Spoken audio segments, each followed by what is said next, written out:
अस्सलाम वालेकुम स्टूडेंट्स, कैसे हैं आप सब। आई होप आप सब खैरियत से होंगे। आज हम केमिस्ट्री के फर्स्ट चैप्टर का सेकंड लेक्चर करेंगे, क्योंकि हमने फर्स्ट लेक्चर जो है प्रीवियस वीडियो में डिस्कस कर लिया है।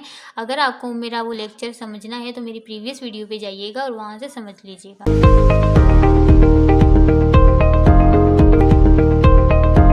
आज हमने क्या करना है, आज हमने ब्रांचेस ऑफ केमिस्ट्री को डिस्कस करना है। ठीक है, ब्रांचेस ऑफ केमिस्ट्री डिफरेंट यहाँ पे ब्रांचेस ऑफ केमिस्ट्री के बारे में बताया गया है, हम उन्हें डिटेल से डिस्कस करेंगे। फर्स्ट ब्रांच है हमारे पास फिजिकल केमिस्ट्री। ठीक है, physical chemistry. Physical chemistry is a branch of chemistry which deals with the relationship between composition and physical properties of matter with a change in them। ठीक है, physical chemistry में क्या होता है। फिजिकल केमिस्ट्री की branch है, ठीक है, जिसमें हम मैटर के रिलेशनशिप, हम मैटर की जो भी कंपोजिशन है और फिजिकल प्रॉपर्टीज़ जो हैं उनके दरमियान रिलेशनशिप को स्टडी करते हैं। ठीक है, मैटर की जो कंपोजिशन है और उसकी फिजिकल प्रॉपर्टीज़ का जो रिलेशनशिप है, आपस में ताल्लुक़ है, उसको हम क्या करते हैं, डिस्कस करते हैं या उसको हम अच्छे से स्टडी करते हैं। जस्ट आपने यहाँ से इतनी ही करनी है, इंपॉर्टेंट है, बस ये इतनी ही करनी है। उसके बाद है organic chemistry. Organic chemistry is a branch of chemistry which deals with hydrocarbons and their derivatives। ठीक है, ऑर्गेनिक केमिस्ट्री में क्या होता है, हम हाइड्रोकार्बन्स को पढ़ते हैं। ठीक है, और हाइड्रोकार्बन से जितने भी कंपाउंड हम प्रिपेयर करते हैं उनके बारे में सबके मतलब जितने भी कंपाउंड प्रिपेयर्ड किए जाते हैं उनके बारे में अच्छे से पढ़ना ऑर्गेनिक केमिस्ट्री के ज़मरे में आता है। ठीक है, फर्स्ट तो आपको हाइड्रोकार्बन्स का पता होना चाहिए कि व्हाट इज़ हाइड्रोकार्बन्स। हाइड्रोजन, ठीक है, कार्बन प्लस कार्बन। ठीक है, hydrocarbon means hydrogen plus carbon. Hydrogen और कार्बन के जितने भी कंपाउंड होते हैं या इनसे जितने भी कंपाउंड होते हैं, हम उनको अगर अच्छे से स्टडी करेंगे तो ये क्या होगा, organic chemistry. Organic chemistry is the study of structure, properties, composition, reaction and preparation of carbon containing compound. ठीक है, ऑर्गेनिक केमिस्ट्री में हम structure, properties, composition, reaction and preparation of carbon containing compound. ठीक है, कार्बन के जितने भी compound होते हैं जिनमें कार्बन होती है उनकी स्ट्रक्चर, प्रॉपर्टीज, कंपोजिशन को स्टडी करते हैं। ठीक है, उसके बाद आ जाते हैं हम इनऑर्गेनिक केमिस्ट्री। देखें, ऑर्गेनिक केमिस्ट्री में हमने क्या किया था, हाइड्रोकार्बन्स को रीड किया था। इनऑर्गेनिक में क्या है, हाइड्रोकार्बन्स को निकाल देंगे। ठीक है, हाइड्रो मतलब हाइड्रोकार्बन्स और उसके डेरिवेटिव्स हैं उनको निकाल देंगे। बाकी जितने भी एलिमेंट्स हैं उनको अगर हम अच्छे से स्टडी करेंगे, ठीक है, उनकी कंपोजिशन, प्रॉपर्टीज़, रिएक्शंस और प्रिपरेशन वगैरह को हम अच्छे से स्टडी करेंगे तो वो क्या होगा, inorganic chemistry. Inorganic chemistry is a branch of chemistry which deals with the study of all elements and their compound except hydrocarbons। ठीक है, इन्होंने क्या बताया कि हम तमाम एलिमेंट्स को स्टडी करते हैं, सिर्फ हाइड्रोकार्बन्स को छोड़ देते हैं।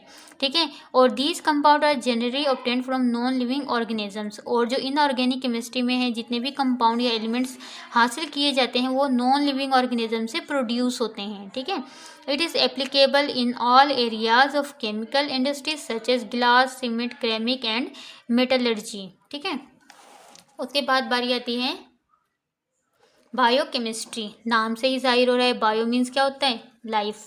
बायो मीन्स क्या होता है, लाइफ। ठीक है, लाइफ में क्या होते हैं, एनिमल्स होते हैं एंड प्लांट्स हैं। अगर हम देखें तो लाइफ में क्या है, एनिमल्स और प्लांट ही होते हैं ना। ठीक है, biochemistry is the branch of chemistry which deals with the compound of living organisms, plants and animals and their metabolism and synthesis in the living bodies such as carbohydrates, protein and fats। ठीक है, biochemistry में इन्होंने कहा कि हम living organisms के मुतालिक study करते हैं। ठीक है, प्लांट्स और एनिमल्स का जो मेटाबॉलिज्म्स है और सिंथेसिस जो हो रही होती है, for example carbohydrates, protein and fat जो है किस तरह से प्रिपेयर्ड हो रहे हैं इंसानी जिस्म में या प्लांट्स में या पौधों में या एनिमल्स में, उसको अगर हम अच्छे से स्टडी करेंगे, उससे रिलेटेड जितनी भी चीज़ें हम स्टडी करेंगे, दिस इज़ कॉल्ड बायोकेमिस्ट्री। ठीक है, उसके बाद बारी आती है इंडस्ट्रियल केमिस्ट्री। नाम से ही पता चल रहा है इंडस्ट्री क्या होती है, इंडस्ट्री। ठीक है, इंडस्ट्री का तो सबको पता होगा। ठीक है, वो क्या कह रहे हैं यहाँ पर, the branch of chemistry which deals with the study of chemical process involve in the chemical industries for the manufacturers of synthetic product like fertilizers, glass, cement and medicines is called as industrial chemistry। वो कह रहे ये भी chemistry की एक branch है जिसमें क्या होता है, जितने भी केमिकल प्रोसेस हो रहे होते हैं और इंडस्ट्रीज़ में जो भी मैन्युफैक्चरिंग होती है, जैसा कि फर्टिलाइज़र्स है, ग्लास है, सीमेंट और मेडिसिन वगैरह जो भी प्रिपेयर्ड की जाती हैं, अगर हम इनको स्टडी करते हैं तो this is called industrial chemistry. Next हमारे पास है न्यूक्लियर केमिस्ट्री। न्यूक्लियर केमिस्ट्री क्या है? Nuclear chemistry is the branch of chemistry which deals with the radio activity, nuclear process and properties. ठीक है, न्यूक्लियर केमिस्ट्री क्या है? इसमें हम रेडियो एक्टिविटी के मुतालिक डिस्कस करते हैं, न्यूक्लियर प्रोसेस भी पढ़ते हैं और उसकी प्रॉपर्टीज़ भी पढ़ते हैं। ठीक है, और रेडियो एक्टिव जो होती हैं वो रेज होती हैं। ठीक है, radio active elements are widely use in medicine as diagnostic tools and as a means of treatment. ठीक है, रेडियो एक्टिव एलिमेंट्स किस लिए यूज़ किए जाते हैं? ट्रीटमेंट के लिए भी यूज़ किए जाते हैं। फॉर एग्जांपल स्पेशली जो है कैंसर के लिए होता है, फूड की प्रिपरेशंस के लिए भी यूज़ किया जाता है एंड इलेक्ट्रिसिटी जनरेशन के लिए भी यूज़ किया जाता है। ठीक है, उसके बाद नेक्स्ट है हमारे पास इन्वायरमेंटल केमिस्ट्री। इन्वायरमेंटल केमिस्ट्री माहौलियाती केमिस्ट्री। ठीक है, नाम से इसे पता चल रहा है इन्वायरमेंटल केमिस्ट्री। अगर हम माहौल में होने वाली तब्दीलियाँ, ठीक है, उनको अगर हम स्टडी करेंगे तो this is called environmental chemistry. हम रीड करते हैं, it is the branch of chemistry which deals with the study of the interaction of chemical material and their effect on the environment of animals and plants.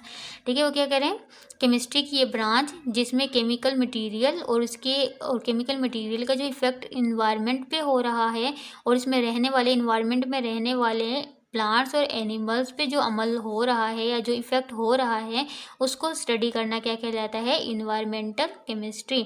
और इसमें क्या है, personal hygienic भी आ जाती है, pollution, health hazards and the important areas of environmental chemistry. ठीक है, health hazard होती हैं जो सेहत के लिए नुकसानदा चीज़ें होती हैं। And next is analytical chemistry. Analytical chemistry is the branch of chemistry which deals with separation and analysis of kind, quality and quantity of various components in given substance।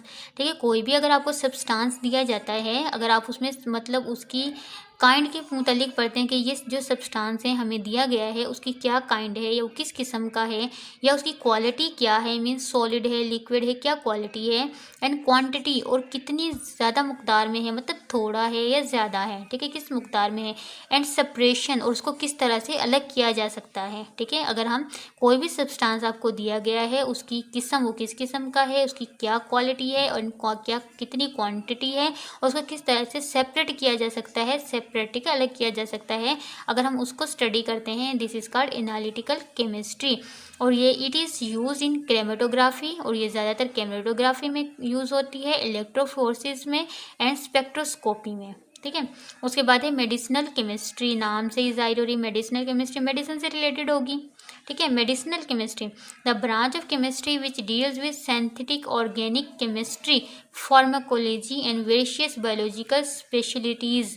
ठीक है, इसमें क्या होता है, ऑर्गेनिक जो केमिस्ट्री होती है, pharmacology and various biological study जो स्पेशलिटीज़ होती हैं उनको उनकी सिंथेसिस करते हैं, मीन्स उनको प्रिपेयर कहते हैं। ठीक है, ऑर्गेनिक केमिस्ट्री जो हमने पीछे पढ़ी थी कि हमारे पास जो हाइड्रोकार्बन है, मतलब हाइड्रोकार्बन से जो भी मेडिसिनल्स वगैरह जो तैयार की जाती हैं उनको स्टडी करना। ठीक है, the medicinal chemistry is use in synthesis of chemical bioactive molecules and pharmaceutical agents.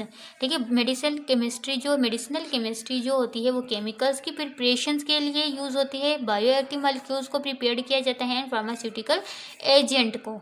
ठीक है, उसके बाद है quantum chemistry the branch of chemistry which deals with application mechanism and experiment of physical method in chemical system. ठीक है, chemical system में जब हम कोई भी एक्सपेरिमेंट करते हैं उस एक्सपेरिमेंट की मतलब क्या क्या उस पर एप्लीकेशन लगाई गई हैं, उसका क्या मैकेनिज्म है, उसको हम अच्छे से स्टडी करते हैं, this is called quantum chemistry. It is also called molecular quantum mechanism और इसको हम क्या कहते हैं, मॉलिक्यूलर क्वांटम मैकेनिज्म भी कहा जाता है। This last is green chemistry, the branch of chemistry which deals with study of process and designing product which are composed of less hazard substances. It is also known as sustainable chemistry. ठीक है। कह रहे chemistry की वो branch जिसमें हम कोई ऐसी चीज़ प्रिपेयर्ड करते हैं जो कि हमारे माहौल के लिए, ठीक है, हाँ, नुकसानदार ना हो, मतलब बेनिफिशियल हो, हार्मफुल ना हो, ऐसे प्रोडक्ट को प्रिपेयर्ड किया जाता है ग्रीन केमिस्ट्री में जो कि माहौल के लिए बेनिफिशियल हो और नुकसानदार ना हो। ठीक है। आई होप आपको ये वीडियो अच्छी लगी होगी। अगर इससे रिलेटेड कोई भी क्वेश्चन हो तो आप मुझे कमेंट्स बॉक्स में कमेंट्स करके पूछ सकते हैं। अगर आपको वीडियो अच्छी लगी हो तो मेरी वीडियो को लाइक करें, और अगर मेरे चैनल पर नए हैं तो मेरे चैनल को सब्सक्राइब करें ताकि आपको आने वाली हर नई वीडियो का नोटिफिकेशन बर वक्त मिल सके।